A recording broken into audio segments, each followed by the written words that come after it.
Hello, everyone. Life often surprises you, and such was the situation for me that night. The house was unusually quiet. My sister was in her room, and I was curled in my small space, attempting to concentrate on an unfinished book. The clock struck midnight, and the darkness seemed to increase, leaving just the sound of wind blowing through the window. Suddenly, a knock on the door broke the silence. I was taken aback, but then figured my sister might need something and headed out the door. The door opened, and there in front of me was my brother-in-law, who was standing unsteadily. The strong odor of alcohol flooded my nostrils, and the faint light from the hallway emphasized his features. A strange smile was clearly visible. He looked at me for a minute, his eyes clouded with drink, before saying, "Wife, I miss you so much." These words made me freeze. Before I could react, he stepped forward, his clumsy arms firmly closing around me, and we were together. I am Ant. I grew up in a loving family in the tranquil countryside, where each morning was greeted by the sound of birds chirping in the vast green fields. My parents were basically farmers. They had always loved and protected me with all of their hearts. But when I turned 18, the age of adulthood obliged me to leave my home and attend university. That journey was not only a watershed moment in my life, but it also marked the beginning of stories I never imagined would unfold. I moved to the city and stayed at my sister's house. My sister married John, and they lived in a lovely, modest apartment in the city center. When I first came, I was shocked at how quickly everything moved here. The city seemed very different from my hometown, with congested traffic and towering high-rise buildings. But after a while, I realized that city life wasn't so odd. People continue to work hard. The only difference is that they do so in comfortable work environments rather than outside in the sun and rain. My sister and brother-in-law are really friendly. When I arrived, they greeted me with a smile. I felt quite fortunate that my sister had a compassionate spouse who loved and cared for her. In the early days of being here, I assumed that I would be consistent and that beautiful things would continue to happen, but I had no idea that everything was only getting started. When I first arrived, my brother-in-law and sister maintained a certain distance when expressing affection in front of me, most likely because they knew I had just moved from the countryside and was unfamiliar with city life. They tried to put me at ease, but after a while, they relaxed, and the personal gestures between the two grew more natural and less shy. It began with a soft touch or a grin, but the embraces and kisses between them became more evident over time. Many times I saw them being affectionate and had to turn away, pretending not to notice, but I was ashamed on the inside. My brother-in-law and sister-in-law were both at home this weekend because they didn't have work. I had an appointment with some new acquaintances from university, so we went to the library to study and review. Before I left, I said my goodbyes to them and noticed they were sitting together in the living room, watching TV and speaking, looking really relaxed. The study session ended quickly. I returned home in the afternoon, entered the living room, and came to a halt. My sister and brother-in-law were on the couch, hugging firmly. My brother-in-law gently stroked my sister's hair as she rested her head on his shoulder. Not only that, but I witnessed them sharing an enthusiastic kiss. That moment made me feel guilty and unsure about what to do, so I stood there for a long time, attempting to remain calm. When they heard my footsteps, they both turned to look, and my sister smiled naturally, albeit little mischievously. "Oh, you're back."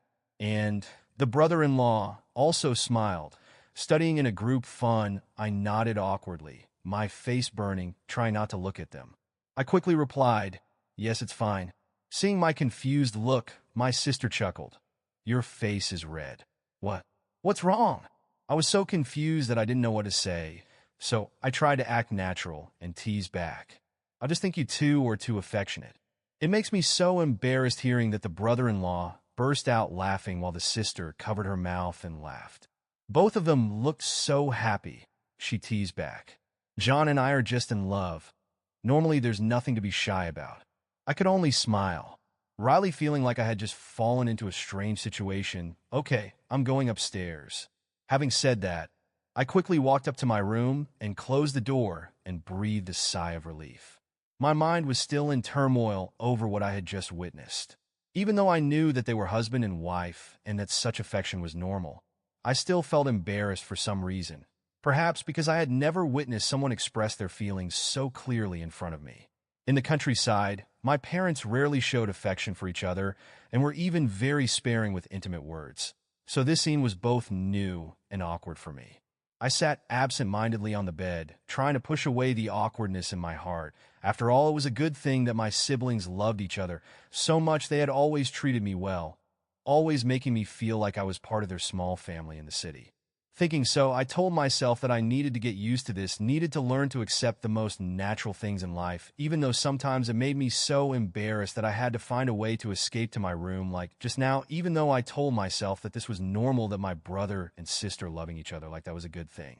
Every time I saw them being affectionate, I couldn't help but feel something in my heart, a strange feeling hard to name. Perhaps it was the sadness of a young girl who had just entered an independent life, leaving her family for the first time, looking at the way John took care of her, from the small gestures to the gentle eyes. I couldn't help but secretly hope that one day I would also have someone who loved me like that. Those thoughts lingered in my mind for many days while studying. Walking on the street, or even lying in my room alone, I asked myself, will I ever meet someone like that, someone who can make me feel safe and truly loved? Sometimes I imagine myself holding someone's hand, sharing the little things in life together, and I suddenly laugh to myself. But that's just my imagination.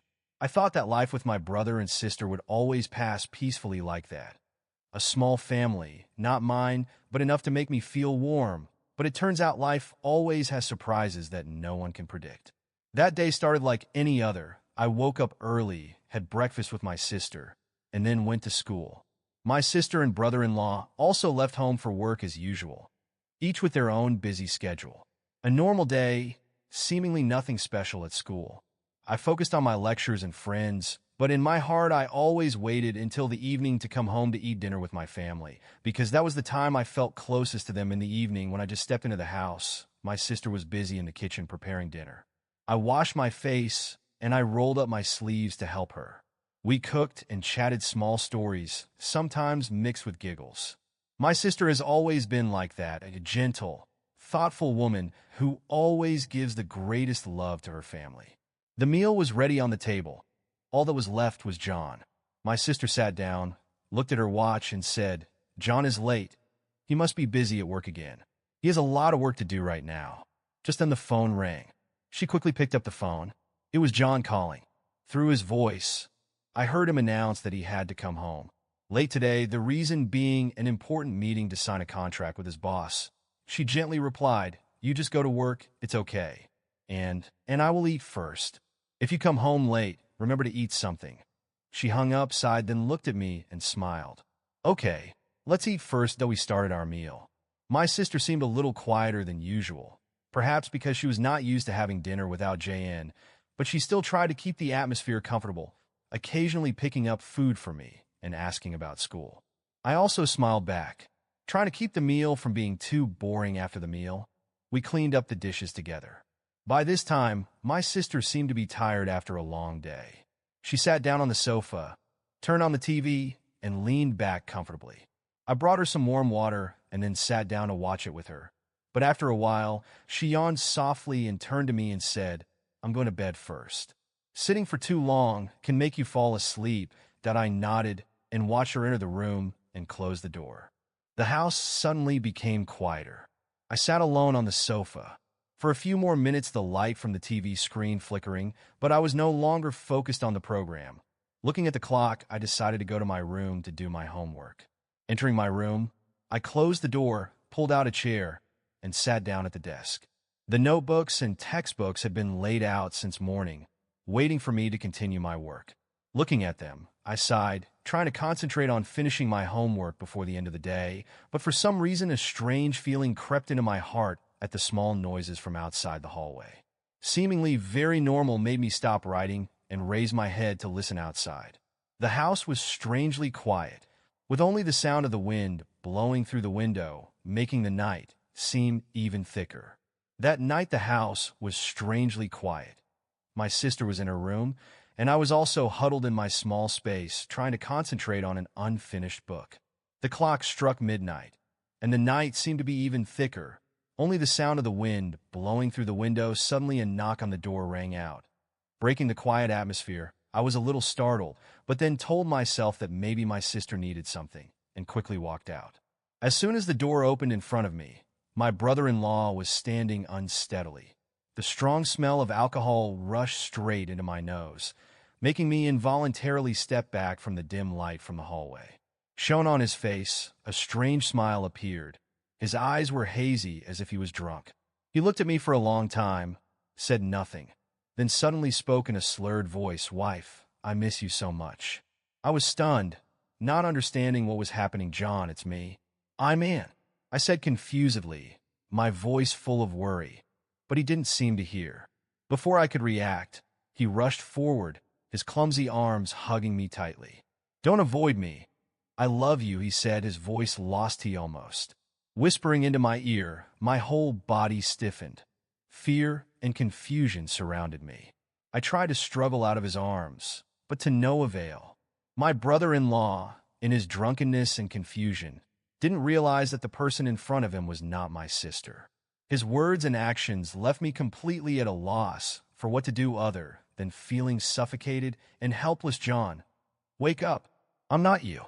I shook and pushed him, my voice hoarse with panic, but he didn't notice at all. His eyes were hazy. The alcohol seemed to take over his entire being. He looked at me, but not at me, but at another figure. "Wife, I miss you so much." His voice was hoarse, choked like a sigh in the midst of a deep pain. He continued, "I want you. I want you. I want you so much that I can't bear it anymore." Hearing those words, I understood that they were not for me, but for her, the one who was always in his heart. Even though I knew he was drunk, I still couldn't stop my heart from beating wildly, partly because of panic, partly because his words seemed to be stabbing straight into my heart. I knew, but I couldn't escape, and I couldn't help but be swept away. My body betrayed my reason, helpless before his intensity. I was afraid of myself, afraid of the emotions that were surging beyond my control. But then I let it all go, letting him continue to call out someone else's name while I quietly sank into my own. Confusion, he was still holding me tightly. His body was warm, his breath smelling strongly of alcohol on my neck. I was stiff, unable to move, not knowing what to do or how to react. My emotions were both scared and confused, but before I could think further, we both fell onto my small bed. The cramped space seemed to shrink, leaving only him and me. At that moment, I knew that all boundaries between him and me had been completely destroyed. The sound of the wind blowing outside the window, the sound of cars ringing back and forth in the middle of the night, all seemed to fade away, giving way to my rapid breathing and the beating of my heart. I felt all my emotions being washed away, all my reason being left behind. He, the man I once thought would forever belong to my sister, was now here with me, touching the deepest corners of my soul that I had never thought of. The time seemed to slow down, stretching out every second and minute. I didn't know if it was reality or just a hazy dream. His every action, every touch, every drunken whisper, all seemed to drown me in a whirlwind of emotions with no way out. I don't remember how I fell asleep, only that it was a dreamy sleep with his warmth and presence enveloping me as the faint morning light filtered through the curtains. I heard my sister calling his name outside the door. The sound was like a bell ringing, pulling me back to reality. I opened my eyes, feeling confused, and immediately looking around the small room. A chaotic image appeared before my eyes. The bed sheets were disheveled, clothes were scattered on the floor, and John was still lying there, breathing evenly. His face looked tired but peaceful. I felt an unnamed fear rising in my heart. Everything that happened last night came rushing back like a slow-motion film. I didn't know how to face this. I didn't know how to face my sister, how to face myself. Guilt and confusion welled up. I quickly adjusted my clothes, my hands shaking, trying to hide the traces of a night that shouldn't have happened. My sister's voice called again, closer and closer, making me jump, my heart pounding. I quickly sat up, trying to stay calm, but my mind was still in chaos. Turning to Jan, I gently shook him. John woke up. He opened his eyes, looking dazed and confused. "What's going on? Why are you here?" He looked around the room confused, as if trying to piece together scattered memories. We were both silent for a few seconds, utterly bewildered. I tried to calm myself, then lowered my voice and whispered, "Your sister is calling outside. Hide under the bed. Hurry." He looked at me confusedly, but quickly followed suit, crouching down under the bed. I quickly adjusted my clothes and smoothed my hair and took a deep breath after feeling that everything was okay. I pretended to yawn and walked out the door with a tired expression. When the door opened, my sister was standing there, her eyes slightly annoyed. "Why aren't you up yet? It's almost time for school." I swallowed, trying to stay calm, and forced in a smile. "I'm sorry I studied too late last night, so I woke up late this morning." She glanced at me for a moment, but then stopped and just said, "Hurry up, get ready, and come out to eat, or you'll be late." "Yes," I said, trying not to show my embarrassment. As she turned and went into the kitchen, I stood there for a few more seconds to compose myself, then gently closed the door. Returning to the room, I leaned down and called softly, "You're leaving. She's in the kitchen." John slowly crawled out, his face still full of confusion. He stood up, glanced at me, and unconsciously lowered his head. "I am sorry. I'm not sure what happened last night. I remember drinking too much and interrupting him before he finished his sentence. It's fine. We shouldn't dig into it too much. The important thing is to go quickly, before she suspects anything." He gazed at me, paused briefly, and then did what he was told. To prevent creating noise, each movement was deliberate and slow. I sighed with relief as he cautiously climbed down. I hurriedly dressed and got my school stuff ready, wanting to keep things as normal as possible.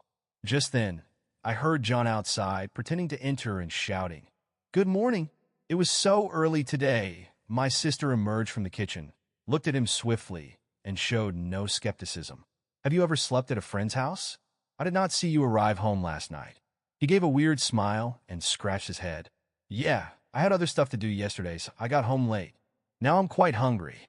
My sister giggled as she carried him to the breakfast table. I quickly moved away, attempting to appear natural as possible. Nothing went wrong, and no one suspected anything, but the word worry lingered in my heart. When breakfast was finished and my sister returned to the room to prepare, I seized the opportunity to say to John, "You have to be careful. No one will know about this." He nodded, his eyes filled with shame. "I understand and sincerely sorry. If there is anything I can do to make things right between us, I will." I simply shook my head and said nothing more. When he left, I stood there with a heavy heart, watching his form disappear. I felt that something had gone beyond our control, and that no matter how hard we tried, our relationship would never be the same again, despite the fact that we both knew what had happened was wrong. Neither Jen nor I dared tell her the truth. My heart sank every time I looked at her, with her dazzling smile and loving eyes for both me and him. I wondered how I would confront her with such a terrible secret in my heart. The sense of guilt hung over me like a terrible shadow, never letting me rest, and Jen became quieter around me after that night. We both appeared to be straining to keep an invisible distance to avoid prying eyes. I often reflect on that night, every detail. I'm not sure why I can't get it off my mind, and it's only making things worse. Many nights, when I lay alone, I blame myself, Jan, and fate for bringing things to this point. But no matter how hard I try, I can't come up with an explanation.